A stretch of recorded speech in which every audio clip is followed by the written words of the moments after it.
Ngayong araw, finally, nakapagpa-check up na rin kami ng mata at nakapagpagawa na rin ng salamin. Sa araw-araw ba naman kasi na nakaharap kami sa screen, sa laptop, sa cellphone, kaya naman sumasakit na talaga yung mga mata namin. Actually, biglaan nga to kasi dumaan kami talaga sa Quiapo Church, tapos may mga nakita kami dito na magagandang frame. Nagulat nga kami kasi napaka-affordable lang. Meron silang 349 pesos na promo. Complete eyeglasses na yon with ordinary lens, tapos free eye check-up na din. Dito nga sa part na to, eto nga pala yung tag 349.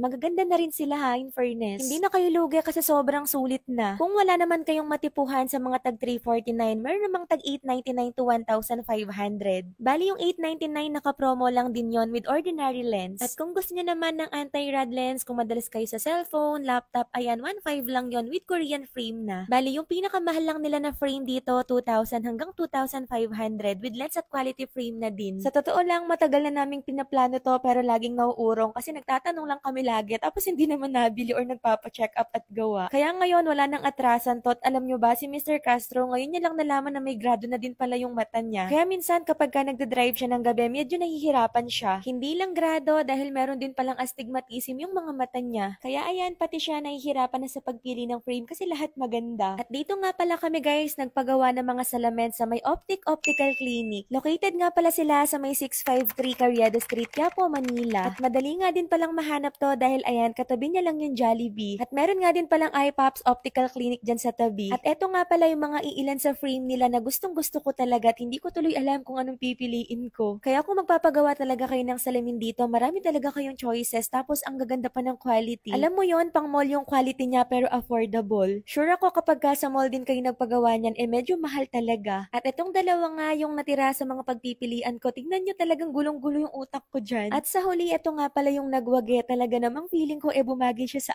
akin. Nung kasing nag-selfie ako tapos in-story ko, ang dami nagtanong kung saan ko galing yung frame or saan ko pinagawa. Ang next step nga kapag ka nakapili na kayo ng frame nyo, check up na yung mga eyes ninyo. Kasama na to dun sa package nyo ha, kahit tag 349 lang may free eye check up na din. Ako nga both eyes, merong grado yung mga mata ko. Actually guys, matagal na talaga ako nagsasalamin. Medyo pasaway lang ako kasi hindi ko madalas suotin, wag niyo akong gayahin. Pero this time, dahil nga maganda na yung frame na napili ko, for sure ako araw-araw masusuot ko na to. At ayan nga, nung matapos nga akong magpa-check up ng mata, si Mr. Castro naman yung sumunod. At biruin nyo yon, hindi siya aware na meron pala siyang astigmatism, tapos may grado na din yung kabilang mata niya. At pagtapos nga niyan, ang gagawin nyo na lang maghihintay ng 30 minutes to 1 hour dahil makukuha nyo din ngayong araw yan. Kung gusto nyo nga din pala yung lens nyo is photochromic, yung nag-iiba yung kulay kapag ka nasisinagan ng araw, pwede nyo ding ipagawa yon para magiging shades din siya o diba 2 in 1 nun. Bali additional payment lang nga din pala yon kung gusto nyo pero kung ayaw nyo okay lang din naman. Kami nag-add na din kami para 2 in 1 na itong salamin namin. Bali ganito siya guys kapag ka nasisinagan ng araw nagiging black or grayish siya. At least diba kapag ka medyo mainit protected pa din yung mga mata natin. Pati nga si Mr. Castro ang ganda ng frame na napili niya at bumagay din talaga sa kanya. O siya kung naghahanap kayo ng mga magandang quality na frame tapos affordable lang, itry nyo na dito sa may Optical Clinic. Lalo na kapag ka mapapadpad kayo dito or malapit lang kayo dito. O siya, ayun lang. Thank you for watching. Bye!